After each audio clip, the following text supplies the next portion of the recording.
Hey friends, if you wish to fix the error, your computer's trusted platform module has malfunctioned with the error code 8009016, then please watch this video. I will guide you through the solutions. So search for device manager in the Windows search bar, open device manager, expand the list for security devices. Wait. Right click on trusted platform module, select uninstall device, select uninstall. Okay, it will require you to restart your computer. After restarting the computer, click on return to the same page, click on action and scan for hardware changes. This will reinstall the TPM drivers. That is all you can do from your end. Most probably it should fix the problem. If it does not, then you will have to show your computer to a hardware technician. Was this helpful? If yes, then please subscribe to the channel.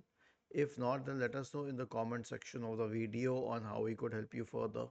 Thank you for watching this video and have a nice day.